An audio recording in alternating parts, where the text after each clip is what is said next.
الحمدللہ رب العالمین الصلاۃ والسلام علی سید الانبیاء والمرسلین وعلی آلہ واصحابہ وازواجہ وذریاتہ وبنات اجمعین،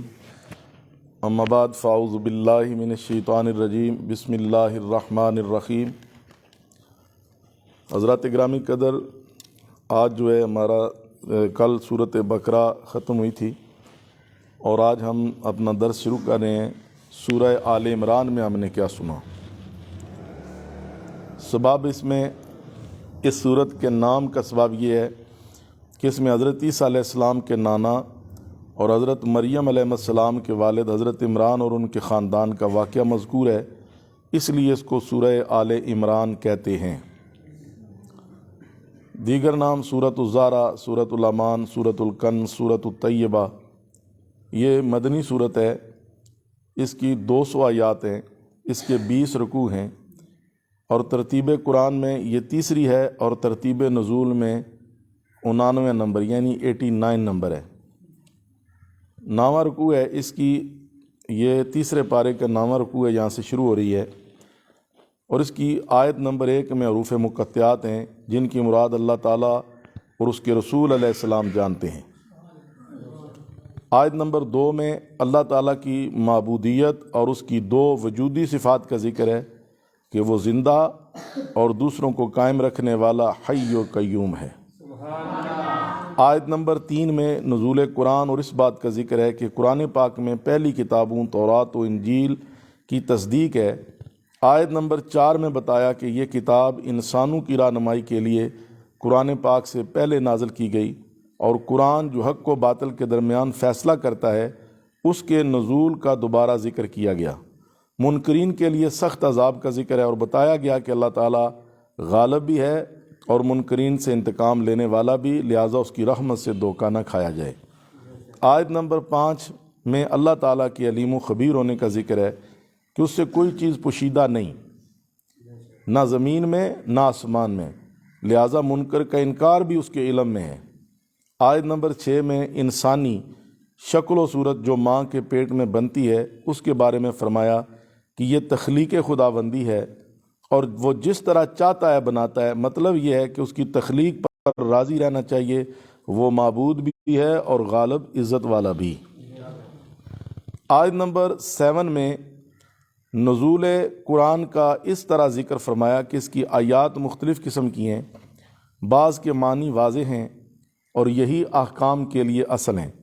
اور دوسری وہ ہیں جن کا مفہوم واضح نہیں کیا گیا، ان پر ایمان لانے کا حکم ہے۔ ان کے معنی کی تلاش وہی لوگ کرتے ہیں جن کے دلوں میں ٹیڑھا پن ہے، اور چونکہ ان کے معنی نہیں بتائے گئے لہٰذا ایسے لوگ گمراہی کے دلدل میں پھنستے ہیں، کیونکہ ان کا مقصد فتنہ تلاش کرنا ہے، جبکہ اس کا مطلب صرف اللہ تعالیٰ جانتا ہے اور اس کے بتانے سے اس کے رسول جانتے ہیں۔ لیکن دوسرا گروہ ان لوگوں پر مشتمل ہے جو علم اور یقین میں پختہ ہیں، وہ اسے اللہ کی طرف سے جانتے اور ایمان رکھتے ہیں، اور اس سے وہ نصیحت وہی حاصل کرتے ہیں جو عقل مند ہیں۔ آیت نمبر 8 میں فرمایا اور یہ لوگ اپنے رب سے دعا کرتے ہیں کہ اللہ تعالیٰ ان کے دلوں میں ٹیڑھا پن پیدا نہ کرے، جبکہ وہ ان کو ہدایت کی دولت سے مالا مال کر چکا ہے، اور وہ اپنے رب سے رحمت کا سوال کرتے ہیں اور وہ اقرار کرتے ہیں کہ اللہ تعالیٰ ہی عطا کرنے والا ہے۔ 10واں رکوع تیسرے پارے کا اور سورہ آل عمران آیت نمبر 9 میں فرمایا کہ یہ لوگ قیامت کے دن اللہ تعالیٰ کے لوگوں کو جمع کرنے پر یقین رکھتے اور اس کا اقرار کرتے ہیں، اور وہ اس بات کا بھی اقرار کرتے ہیں کہ اللہ تعالیٰ وعدہ خلافی نہیں فرماتا۔ آیت نمبر 10 میں اس بات سے آگاہ فرمایا کہ مومن کا مال اور اولاد اس کے لیے آخرت میں بھی فائدہ مند ہوں گے، لیکن کافر کے لیے ایسا نہ ہوگا کیونکہ وہ ایمان سے خالی ہے اور وہ جہنم کا ایندھن ہوں گے۔ آیت نمبر 11 میں اس مثال کی فرعون اور دیگر کفار کے حوالے سے بیان کی گئی کہ انہوں نے اللہ تعالیٰ کی آیات کو جھٹلایا تو دنیا میں بھی ان کی پکڑ ہوئی، اور اللہ تعالیٰ کی پکڑ بڑی سخت ہے۔ اس سے موجودہ دور کے کفار کو ایمان لانے اور دنیا و آخرت کے عذاب سے بچنے کی ترغیب دی گئی، اور بتایا کہ جتنا بڑا جرم ہوگا اتنا ہی سخت عذاب ہوگا۔ آیت نمبر 12 میں ایک غیب کی خبر دی گئی کہ ان قریب وہ وقت آئے گا جب یہودی اور مشرک مغلوب ہوں گے اور نہایت برے ٹھکانے جہنم کی طرف لے جائے جائیں گے۔ چنانچہ ہجرت کے بعد مدینہ طیبہ کے یہودیوں اور فتح مکہ کے بعد مشرکین مکہ پر مسلمانوں کو غلبہ حاصل ہوا۔ آیت نمبر 13 میں غزوہ بدر میں مسلمانوں کی کامیابی کی طرف اشارہ ہے کہ وہ اللہ تعالیٰ کے راستے میں جہاد کر رہے تھے تو کافروں کو اپنے سے دگنا دکھائی دیتے تاکہ ان کفار کے دلوں میں مسلمانوں کا رعب پڑ جائے۔ اس واقعہ میں اس بات کی نشانی ہے کہ جو لوگ اللہ تعالیٰ کے راستے میں جہاد کریں اللہ تعالیٰ ان کی مدد فرماتا ہے۔ عقل مند لوگوں کے لیے اس میں یہ سبق موجود ہے۔ آیت نمبر 14 میں بتایا کہ جو چیز انسانی خواہشات کا ذریعہ ہیں، مثلاً عورتیں، بیٹے، سونے اور چاندی کے ڈھیر، نشان زدہ گھوڑے، دیگر جانور اور کھیتیاں، یہ دنیا میں ضرورت کا سامان ہے اور اچھا ٹھکانہ اللہ تعالیٰ کے پاس ہے۔ اس کا مطلب یہ ہے کہ انسان محض دنیا داری میں پھنس کر نہ رہ جائے، ان چیزوں کو آخرت کے ثواب کا ذریعہ بنائے، اولاد کی تربیت کرے اور مال میں سے اللہ کے راہ میں صدقہ کرے۔ آیت نمبر 15 میں اس سلسلہ کا مزید بیان ہے کہ ان چیزوں کی خواہشات کے مقابلے میں بہتر چیز کی طرف رہنمائی کی گئی کہ جو لوگ تقوی اختیار کریں انہیں اللہ تعالیٰ آخرت میں ایسے باغات میں جگہ عطا فرمائے گا جن میں نہریں جاری ہوں گی اور دنیوی بیویوں کے مقابلے میں پاک عورتیں عطا ہوں گی، اور سب سے بڑھ کر اللہ تعالیٰ کی رضا حاصل ہوگی، اور اللہ تعالیٰ اپنے بندوں کو دیکھتا اور ان کے اعمال سے آگاہ ہے۔ آیت نمبر 16 میں ان لوگوں کے نیک اعمال کا ان لوگوں کا عمل بتایا وہ ایمان کا اقرار کرتے ہوئے اللہ تعالیٰ سے اپنے گناہوں کی بخشش طلب کرتے ہیں اور جہنم سے بچنے کی دعا کرتے ہیں۔ آیت نمبر 17 میں ان لوگوں کی 5 صفات ذکر کی گئی ہیں، وہ صبر کرنے والے، سچ بولنے والے، باادب، اللہ تعالیٰ کی راہ میں خرچ کرنے والے اور رات کے پچھلے پہر بیدار ہو کر اللہ تعالیٰ سے مغفرت طلب کرنے والے ہیں۔ آیت نمبر 18 میں توحید خداوندی اور اس پر اللہ تعالیٰ، فرشتوں اور اہل علم کی گواہی کا ذکر ہے، اور یہ بھی بتایا کہ یہ گواہی عدل پر مبنی ہے کیونکہ حق یہی ہے اور اللہ تعالیٰ ہی معبود برحق ہے، وہی غالب اور حکمت والا ہے۔ آیت نمبر 19 میں دین اسلام کی حقانیت کا بیان ہے، اور یہ بھی بیان ہے کہ مخالفین اسلام اس دین کا انکار کسی دلیل کے ساتھ نہیں کرتے کیونکہ ان کے پاس دین اسلام کی حقانیت کی نشانیاں آ چکی ہیں، اور ان کا انکار محض ان کے دلوں کی جلن ہے کیونکہ سابقہ ادیان منسوخ ہو گئے، اور کفار کو اس بات سے بھی آگاہ کیا گیا کہ اللہ تعالیٰ کی آیات کا انکار کرنے والوں کا جلد حساب ہوگا، لہٰذا ان کو حق کی مقبولیت کی طرف آنا چاہیے۔ آیت نمبر 20 میں اہل کتاب یہود و نصارہ اور ان پڑھ مشرکین کو دعوت اسلام دینے کا ذکر ہوا اور بتایا گیا کہ وہ اگر قبول کریں تو ہدایت یافتہ ہوں گے، اور اگر منہ پھیر لیں تو اے محبوب صلی اللہ علیہ وسلم آپ نے اپنی ذمہ داری کو پورا کر دیا، یعنی ان تک پیغام پہنچا دیا، اور یہ بھی بتایا کہ اگر وہ آپ سے دین کے حوالے سے جھگڑا کریں تو ان پر واضح کر دیں کہ آپ اور آپ کی اتباع کرنے والے صرف اللہ تعالیٰ کی طرف اپنا رخ کرتے ہیں، اور اس بات سے بار بار آگاہ کیا کہ اللہ تعالیٰ بندوں اور ان کے اعمال کو دیکھتا ہے، لہٰذا وہ قیامت کے دن کوئی بات اللہ سے چھپا سکیں گے نہیں۔ 11واں رکوع تیسرے پارے کا آیت نمبر 21 سورہ آل عمران میں ان لوگوں کے لیے دردناک عذاب کا ذکر ہے جنہوں نے آیات خداوندی کا انکار کیا، انبیاء کرام علیہ السلام کو ناحق قتل کیا، اور ان لوگوں کو قتل کرتے ہیں جو ان کو انصاف کی راہ اپنانے کا حکم دیتے ہیں۔ آیت نمبر 22 میں ان کو آگاہ کیا کہ ان کی بدعمالیوں اور جرائم کی وجہ سے ان کے اچھے اعمال بھی ضائع ہوئے، دنیا اور آخرت میں وہ ان کے ثواب سے محروم ہو گئے، اور دوسری سزا یہ ہے کہ کوئی بھی ان کا مددگار نہیں ہوگا۔ آیت نمبر 23 میں ان یہودیوں کا ذکر کیا گیا جن کو تورات کے مطابق فیصلے کے لیے کہا گیا تو انہوں نے انکار کر دیا، کیونکہ جب یہودی مرد اور عورتیں جنہوں نے زنا کیا تو ان کے بارے میں فیصلہ کرنے کے لیے حضور علیہ السلام نے فرمایا تورات لاؤ، اس میں کیا فیصلہ ہے، تو انہوں نے رجم سنگسار کرنے کے فیصلے کو چھپایا اور تسلیم نہ کیا۔ آیت نمبر 24 میں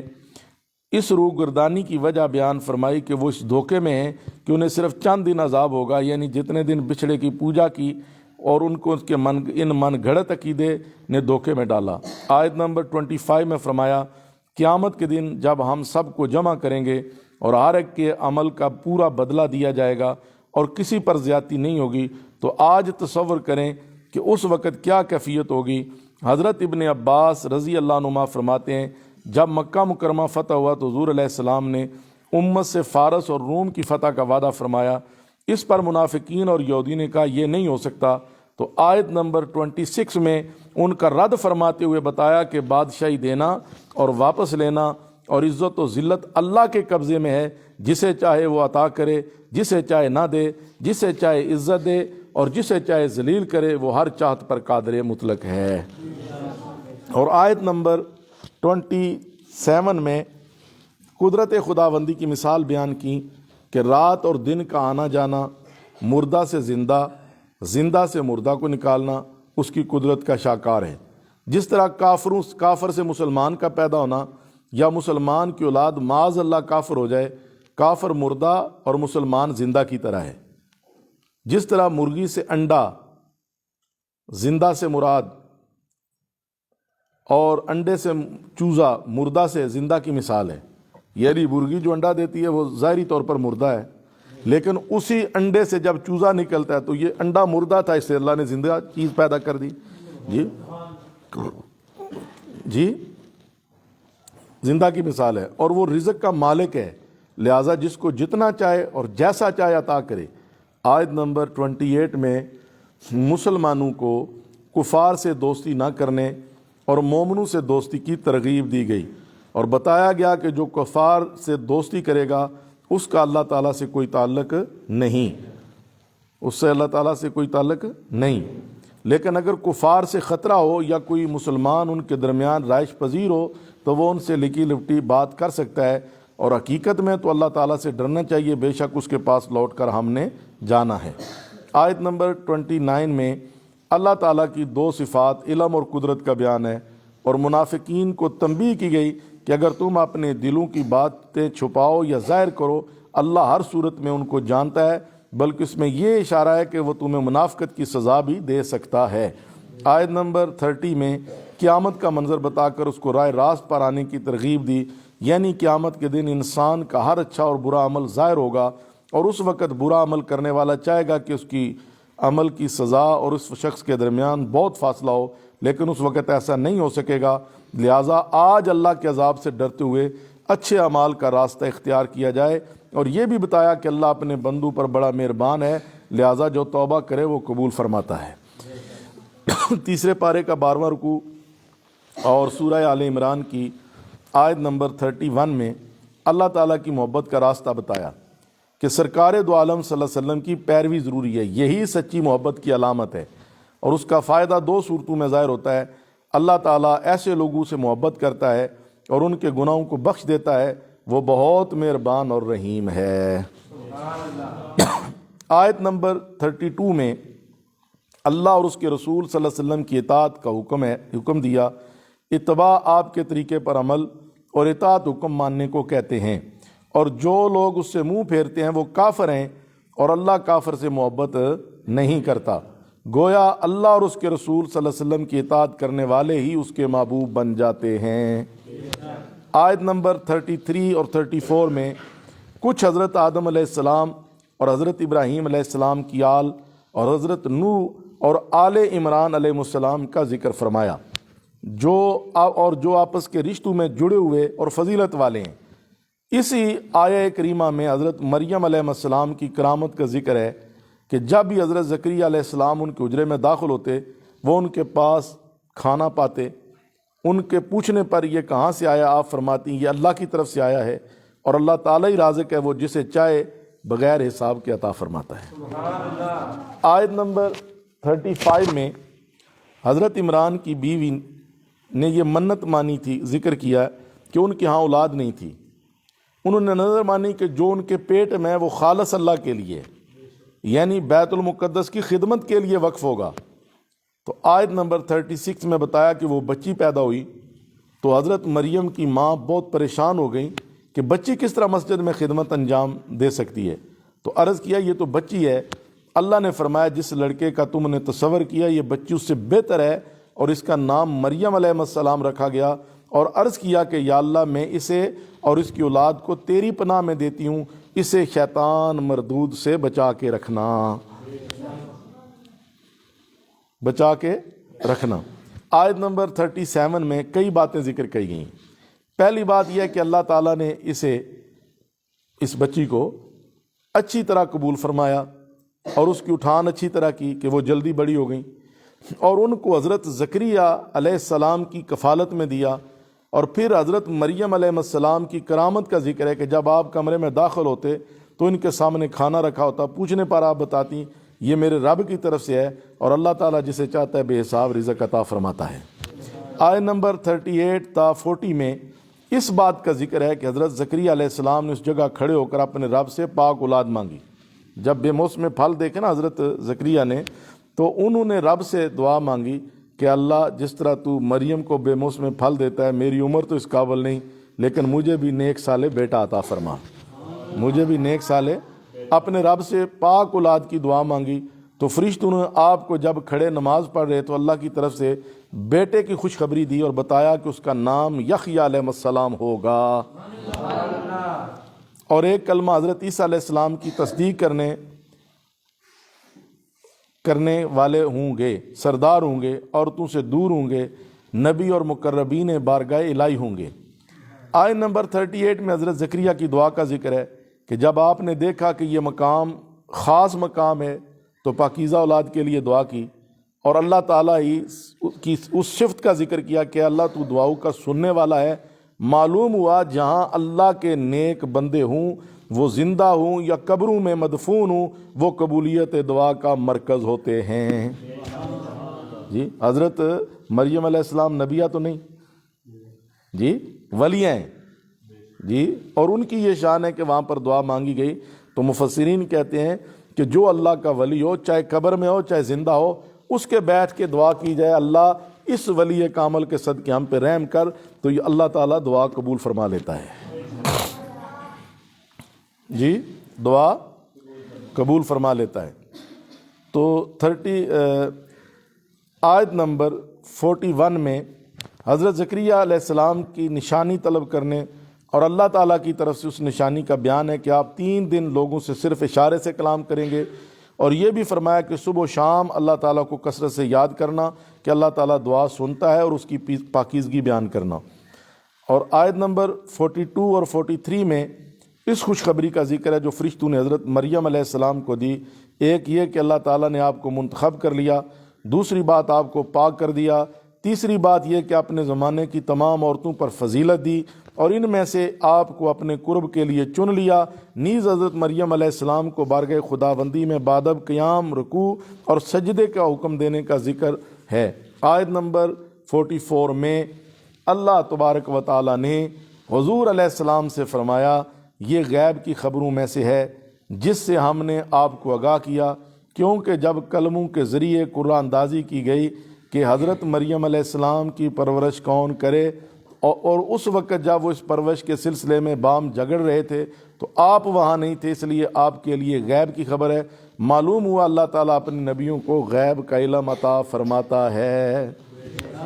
محبت سے بولیے۔ آیت نمبر 45 اور 46 میں اس خوشخبری کا ذکر ہے جو حضرت عیسیٰ علیہ السلام کی ولادت وغیرہ کے سلسلے میں فرشتوں نے حضرت مریم علیہ السلام کو دی کہ وہ اللہ تعالیٰ کی طرف سے ایک کلمہ ہوگا، اس کا نام مسیح ابن مریم ہوگا، وہ دنیا اور آخرت میں نہایت معزز اور اللہ تعالیٰ کے نزدیک مقربین میں سے ہوں گے،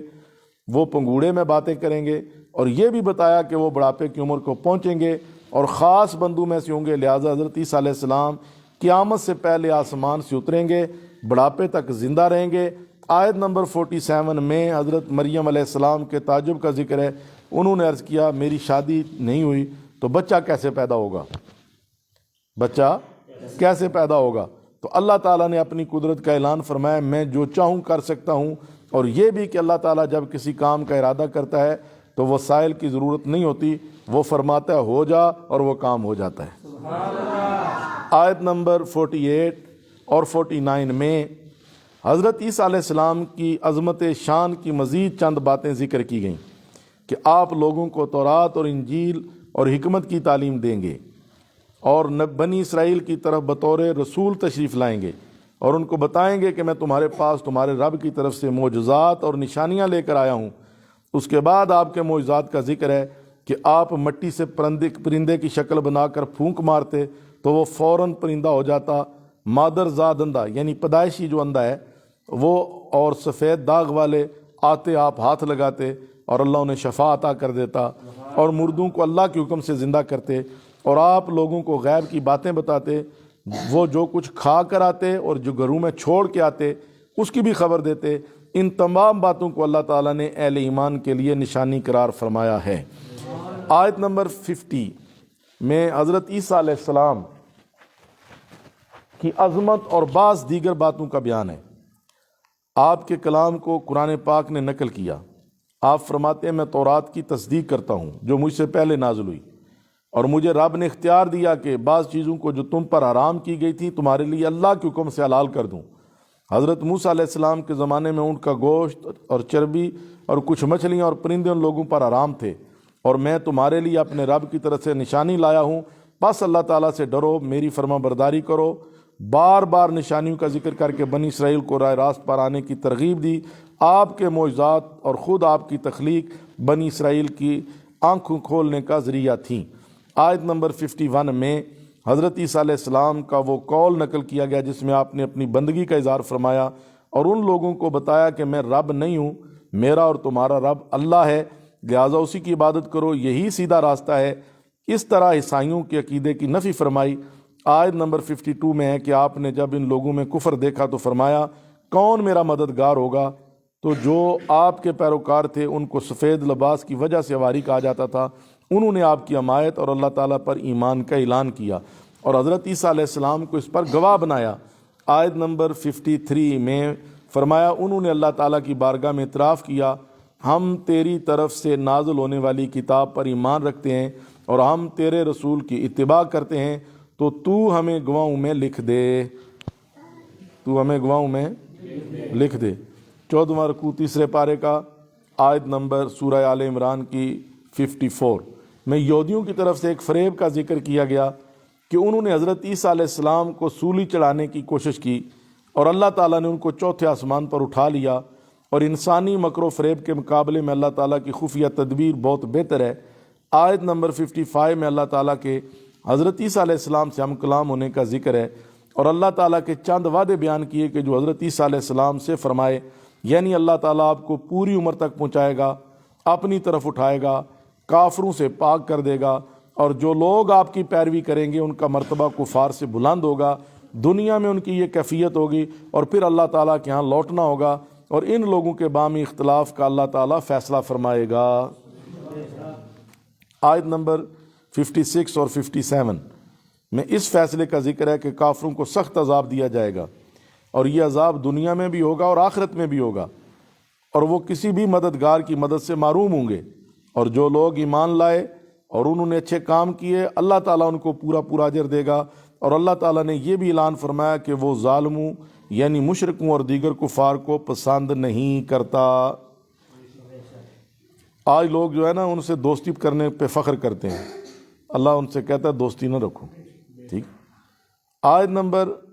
58 میں اللہ تعالیٰ نے حضور علیہ السلام کو مخاطب کر کے فرمایا یہ جو کچھ ذکر کیا گیا یہ آیات اور حکمت والی نصیحت ہے۔ اور آیت نمبر 59 اور 60 میں حضرت عیسیٰ علیہ السلام کو اللہ تعالیٰ کا بیٹا ماننے والوں کے عقیدے کا رد کرنے کے لیے حضرت آدم علیہ السلام کی مثال بیان فرمائی کہ آدم علیہ السلام کو مٹی سے پیدا کر کے فرمایا ہو جا تو وہ ہو گئے، اور جب ماں باپ کے بغیر پیدا ہونے کے باوجود وہ خدا کا بیٹا نہیں، ماں بھی نہیں نا، باپ بھی نہیں، حضرت آدم علیہ السلام بن ماں باپ کے ہیں، تو وہ اگر اللہ کے بیٹے نہیں ہو سکتے تو حضرت عیسیٰ علیہ السلام کیسے اللہ تعالیٰ کی اولاد ہوں گے؟ جی، لہٰذا حق بات کے بعد شک میں مبتلا نہ ہوں۔ آیت نمبر 61 میں حضور علیہ السلام سے فرمایا گیا اگر عیسائی آپ سے حضرت عیسیٰ علیہ السلام کے بارے میں جھگڑا کریں اور حضرت عیسیٰ علیہ السلام کو اللہ تعالیٰ کا بیٹا کہیں، حالانکہ ان کے پاس علم آ گیا، تو ان سے فرما دیں تم بھی آؤ ہم بھی آئیں، تم اپنے بیٹوں اور عورتوں کو لاؤ، ہم اپنے بیٹوں اور عورتوں کو بلاتے ہیں، پھر ہم مبالغہ کرتے ہیں، یعنی جو جھوٹا ہے اس کے لیے بارگاہ الہی میں لعنت کی درخواست کرتے ہیں، نجران کے عیسائیوں کو مبالغہ کی دعوت دی گئی لیکن وہ میدان میں نہ اترے۔ حضور صلی اللہ علیہ وسلم سے انہوں نے کہا تو حضور علیہ السلام نے انہیں دعوت دی آؤ، اور حضور علیہ السلام اب کس کو لے گئے ہیں؟ حضرت سیدنا علی مرتضیٰ، حضرت سیدہ فاطمہ زہرا، حضرت امام حسن اور حسین، اور ان کے اوپر کملی والے نے کملی اوڑھ کے کہا ان ہؤلاء اہل بیت، یا اللہ یہ میری اہل بیت ہے، یہ میری اہل بیت ہے، اور اس بات پر یہ میری اہل بیت ہے۔ پھر اب حضور صلی اللہ علیہ وسلم جب چلے تو انداز یہ تھا، آگے آگے حضور تھے، حضور کے پیچھے سیدہ فاطمہ تھی، ان کے پیچھے مولا علی تھے، دائیں انگلی حضرت امام حسن نے پکڑی ہوئی تھی، بائیں انگلی حضرت امام حسین نے پکڑی ہوئی تھی۔ اب کمال کا ادب دیکھیے حضرت فاطمہ زہرا کا کہ نبی علیہ السلام کے قدموں پر حضرت فاطمہ کے قدم ہیں، اور حضرت فاطمہ کے قدموں پر مولا کائنات علی شیر خدا کے قدم ہیں۔ مقصود یہ ہے کہ فاطمہ زہرا کے قدموں پر بھی کسی غیر محرم کا قدم نہ پڑے، یہ شان اللہ تعالیٰ نے انہیں دی۔ اور آپ جب تشریف لے گئے وہاں پر، وہاں پہنچے تو جب عیسائیوں نے آپ کو بلندی سے آتا ہوا دیکھا تو وہ بھاگ گئے۔ انہوں نے کہا، جو ان کے بڑے تھے، انہوں نے کہا بھاگ جو، یہ ایسے سچے چہرے ہیں، انہوں نے اگر بد دعا کر دی قیامت تک کوئی عیسائی باقی نہیں رہے گا۔ انہوں نے مبالغہ ہی نہیں کیا، وہ بھاگ گئے وہاں سے حضور صلی اللہ علیہ وسلم کے میدان سے۔ تو اس کا یہ تذکرہ ہے۔ آیت نمبر 62 میں بتایا کہ مسلمان صحیح عقیدے پر ہیں، اور آیت نمبر 63 میں بتایا کہ اگر عیسائی مبالغے سے پیٹھ پھیر لیں تو جان لو یہ فسادی ہیں اور اللہ تعالیٰ کو ان کے بارے میں علم ہے۔ اور 15واں رکوع ہے تیسرے پارے کا، اور سورہ آل عمران کی یہ آیت نمبر ہے 64 میں اہل کتاب کو دعوت دی گئی کہ ہمارے اور تمہارے درمیان جو باتیں مشترک ہیں ان پر ہم اکٹھے ہو جائیں، وہ اس طرح کہ ہم اللہ کی عبادت کریں، اس کے ساتھ شریک نہ ٹھہرائیں، اور ہم ایک دوسرے کو رب نہ مانیں بلکہ صرف اللہ تعالیٰ کو رب مانیں، کیونکہ توحید تمام ادیان میں بنیادی عقیدہ کے طور پر شامل ہے۔ تو اللہ تعالیٰ نے فرمایا اگر وہ تمہاری اس پیشکش کو تسلیم نہ کریں بلکہ پیٹھ پھیر لیں تو ان سے کہو کہ تم ہمارے مسلمان ہونے کی گواہی دو، ہم صرف اللہ تعالیٰ کو معبود اور رب مانتے ہیں۔ آیت نمبر 65 میں یہودیوں اور عیسائیوں کے ایک نظریے کا رد کیا۔ ان لوگوں کا دعویٰ تھا کہ حضرت ابراہیم علیہ السلام یہودی تھے یا عیسائی، دونوں گروہ آپ کو اپنے اپنے دین پر قرار دیتے تھے۔ تو اللہ تعالیٰ نے فرمایا یہودی اور عیسائی تو بعد کی پیداوار ہیں، کیونکہ تورات و انجیل بعد میں نازل ہوئی ہیں جبکہ ابراہیم علیہ السلام پہلے گزرے ہیں، لہٰذا عقل سے کام لو۔ آیت نمبر 66 میں یہود و نصارہ سے کہا گیا اس میں کیوں کر جھگڑتے ہو کہ اللہ تعالیٰ جانتا ہے تم نہیں جانتے، یعنی جن باتوں کا تورات و انجیل میں ذکر نہیں ان میں کیوں جھگڑتے ہو؟ جی ان میں تو جھگڑو نہیں، ان میں کیوں جھگڑتے ہو؟ آیت نمبر 67 میں حضرت ابراہیم علیہ السلام کے عقیدے کے بارے میں واضح کیا کہ وہ یہودی یا عیسائی نہیں تھے بلکہ وہ ایسے مسلمان تھے کہ ہر باطل سے جدا تھے اور آپ مشرکین میں سے نہیں تھے، پکے اہل ایمان تھے۔ جی آیت نمبر 68 میں بتایا کہ یہود و نصارہ کا دعویٰ جھوٹا ہے کہ حضرت ابراہیم علیہ السلام سے ان کا تعلق ہے، بلکہ حضرت ابراہیم علیہ السلام سے نسبت کے حقدار تو یہ نبی آخر الزماں اور ایمان والے لوگ ہیں جو ان کے دین کے پیروکار ہیں، اور اللہ تعالیٰ بھی ایمان والوں کا مددگار ہے، یعنی حضور علیہ السلام کی امت دین ابراہیمی پر ہے، لہٰذا حضرت ابراہیم علیہ السلام کے ساتھ ان کا رشتہ جڑتا ہے۔ امام قرطبی رحمۃ اللہ علیہ فرماتے ہیں حضرت معاذ بن جبل، حذیفہ بن یمان اور عمار بن یاسر رضی اللہ عنہم کو یہودیوں نے یہودیت کی طرف دعوت دی تو اس پر یہ آیت نازل ہوئی، 69 نازل ہوئی۔ آیت نمبر 70 میں اہل کتاب سے پوچھا گیا کہ تم اللہ تعالیٰ کی آیات کا انکار کیوں کرتے ہو جب کہ تم خود گواہ ہو کہ یہ اللہ تعالیٰ کا کلام ہے جس میں حضور صلی اللہ علیہ وسلم اور قرآن کی صداقت کا بیان ہے۔ آیت نمبر 71 میں اہل کتاب کی ایک اور بے اعتدالی پر سوال کیا کہ تم جاننے کے باوجود حق کو چھپاتے ہو، یعنی تورات اور انجیل میں جو نبی آخر الزماں اور قرآن کا ذکر ہے اسے تم چھپاتے ہو۔ 16واں رکوع تیسرے پارے کا اور آیت نمبر 72 سورہ آل عمران میں اہل کتاب کی ایک ایسی سازش کا ذکر کیا گیا جس کے ذریعے وہ اپنے کمزور لوگوں کے دلوں میں اسلام کے بارے میں نفرت ڈالنا چاہتے تھے۔ انہوں نے ایک دوسرے سے کہا کہ مسلمانوں پر نازل کردہ کتاب پر صبح کے وقت ایمان کا دعویٰ کرو، شام کے وقت انکار کرو تاکہ لوگ اس دین سے لوٹ آئیں اور یہ سمجھیں کہ یہ درست نہیں۔ آیت نمبر 73 میں اہل کتاب کے بغض کا ذکر کیا کہ انہوں نے اپنے لوگوں سے کہا کہ صرف ان لوگوں کی اتباع کرو جو تمہارے دین یہودیت یا عیسائیت کی اتباع کریں، اور انہوں نے کہا کہ اس بات کا یقین نہ کرو کہ جو تمہیں ملا یعنی نبوت وہ کسی اور کو بھی ملے۔ تو اللہ تعالیٰ نے فرمایا محبوب ان سے فرما دیں ہدایت وہی ہے جو اللہ کی طرف سے ملتی ہے، اور یہ بھی بتائیں کہ فضیلت کا مالک صرف اللہ ہے، وہ جسے چاہتا ہے عطا فرماتا ہے، وہ وسیع علم والا ہے، یعنی نبوت کا عطا کرنا تمہارے اختیار میں نہیں میرے اللہ کے اختیار میں ہے۔ آیت نمبر 74 میں بتایا کہ اللہ تعالیٰ اپنی رحمت کے ساتھ جس کو چاہے خاص کرے، وہ بڑے فضل والا ہے۔ آیت نمبر 75 میں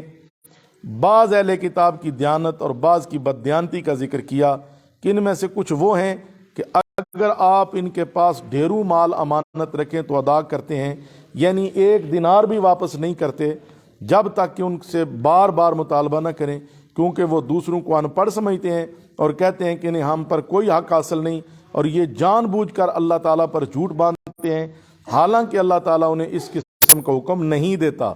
آیت نمبر 76 میں اس بات کا بیان ہے کہ اللہ تعالیٰ کے ساتھ ازل میں کیے گئے وعدہ کہ اے اللہ تو ہمارا رب ہے کو پورا کرے اور گناہوں سے بچتا رہے، تو ایسے لوگوں کو اللہ تعالیٰ اپنا محبوب رکھتا ہے۔ آیت نمبر 77 یہود و نصارہ کا ذکر ہے کہ وہ دنوی مال لے کر آیات تورات و انجیل کو بدلتے اور حضور کی صفات کو چھپاتے تھے، تو اللہ تعالیٰ نے ان کے لیے 4 سزاؤں کا ذکر کیا۔ یہ کہ آخرت میں ان کا کوئی حصہ نہیں، قیامت کے دن اللہ تعالیٰ ان سے کلام نہیں کرے گا، نہ ان کی طرف نظر رحمت فرمائے گا اور نہ ان کو پاک کرے گا، اور ان کے لیے دردناک عذاب ہوگا۔ آیت نمبر 78 میں اہل کتاب کی شرارتوں اور سازشوں کی ایک صورت کو بیان فرمایا کہ وہ اپنی کتابوں تورات اور انجیل میں اپنی طرف سے باتیں داخل کرتے اور ان کو اس طرح اپنا منہ ٹیڑھا کر کر کے پڑھتے ہیں تاکہ لوگ اسے کلام الہی اور کتاب کا حصہ سمجھیں، حالانکہ وہ کتاب کا حصہ نہیں اور نہ ہی اللہ تعالیٰ کا کلام ہے، اور وہ اسے کلام الہی قرار دیتے ہیں۔ یہ لوگ جان بوجھ کر اللہ تعالیٰ پر جھوٹ باندھتے ہیں۔ آیت نمبر 79 میں اس بات کا بیان ہے کہ جب علاقہ نجران کے یہودی اور عیسائی علماء حضور علیہ السلام کے پاس جمع ہوئے اور آپ نے ان کو اسلام کی دعوت دی، تو انہوں نے کہا آپ چاہتے ہیں کہ ہم آپ کی پوجا کریں؟ تو یہ آیت نازل ہوئی اور فرمایا کہ جس انسان کو اللہ تعالیٰ نبوت سے سرفراز فرماتا ہے اس کو اس بات کا حق نہیں کہ وہ لوگوں سے کہے کہ میری عبادت گزار ہو جاؤ اور اللہ تعالیٰ کی عبادت چھوڑ دو، بلکہ وہ کہتا ہے رب والے ہو جاؤ،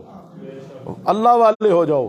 کیونکہ جو کتاب سکھاتے یا پڑھاتے ہو اس میں یہی تعلیم ہے، لہذا اے یہود و نصارہ حضور علیہ السلام پر تمہارا الزام درست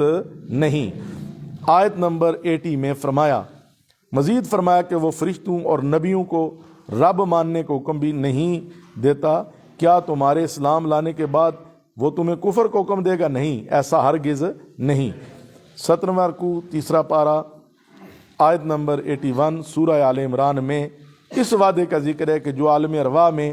اللہ تعالیٰ نے اپنے انبیاء کرام سے لیا کہ جب میں تمہیں کتاب و حکمت نبوت سے سرفراز کر دوں،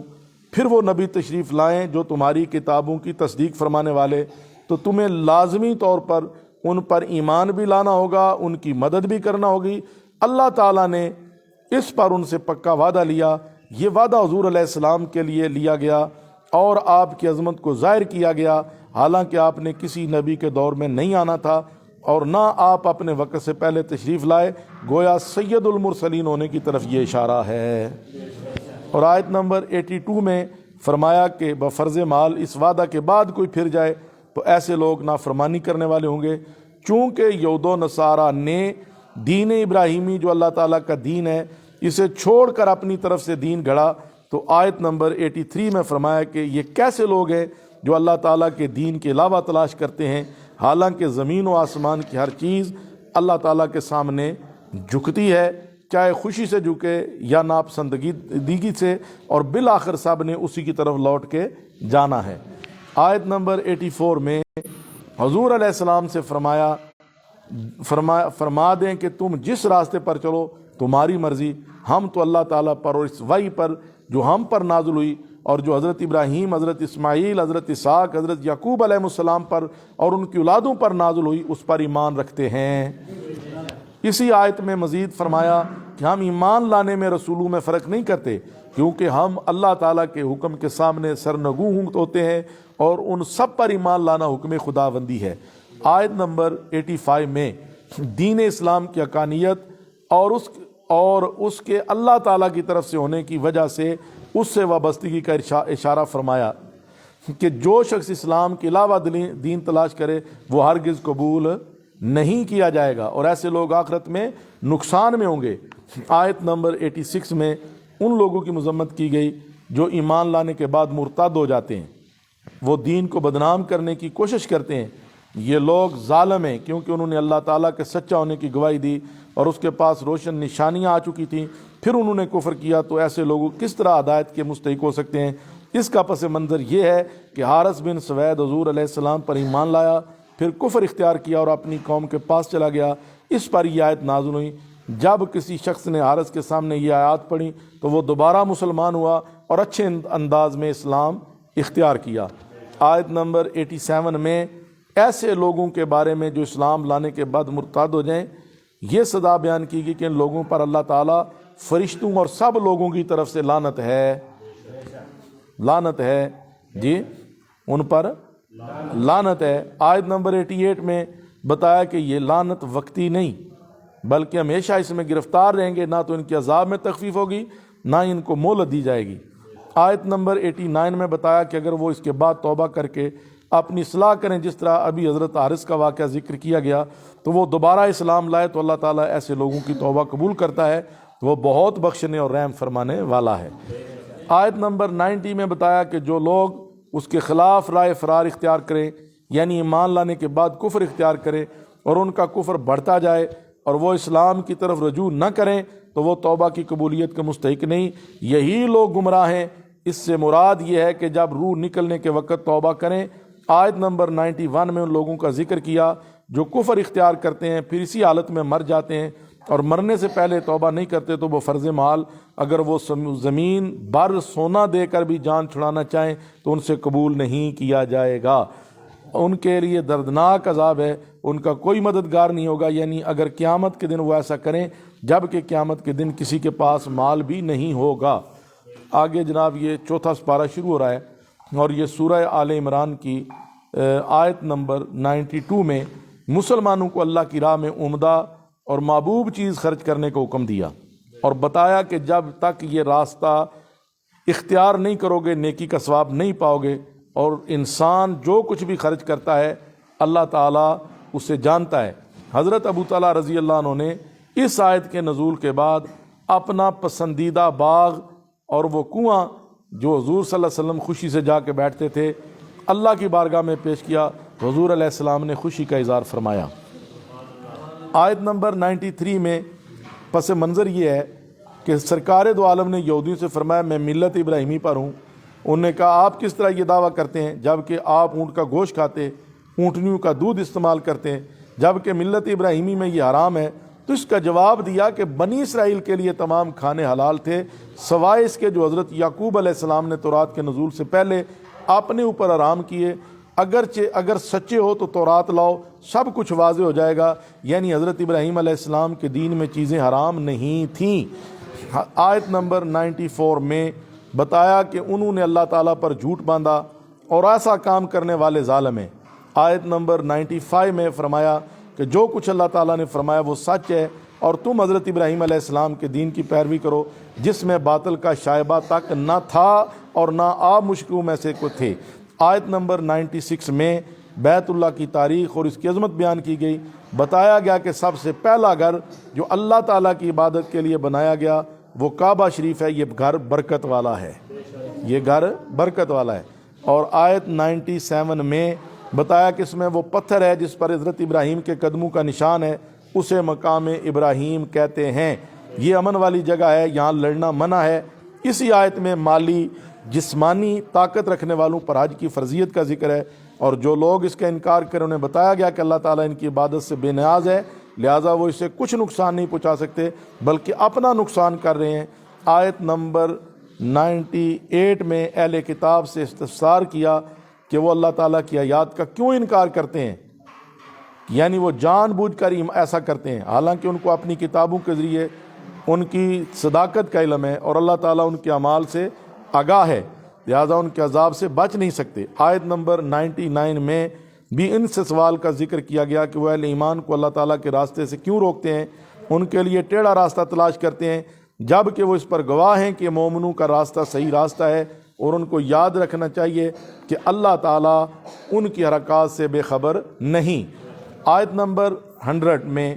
مسلمانوں کو اس سے بچنے کو حکم دیا اور نہ بچنے کی صورت میں اس کے خطرناک نتائج سے آگاہ کیا کہ وہ تمہیں ایمان لانے کے بعد اس سے پھیرنا چاہتے ہیں، اور آیت نمبر 101 میں بھی بتایا کہ جب آیات قرآنی کی تلاوت ہوتی رہے اور جب اللہ تعالیٰ کے رسول ان میں موجود ہوں تو یہ کفر سے بچنے کا بہترین سبب ہے، اور اللہ تعالیٰ کی رسی یعنی اسلام کے دامن کو مضبوطی سے پکڑنے والوں کو صراط مستقیم کی طرف رہنمائی نصیب ہوتی ہے۔ یہ سورہ آل عمران کی آج ہم نے 101 آیت کا من و عن جو ہے وہ خلاصہ بیان کیا ہے۔ اللہ تعالیٰ ہمیں عمل کی توفیق عطا فرمائے۔ بند کرنا۔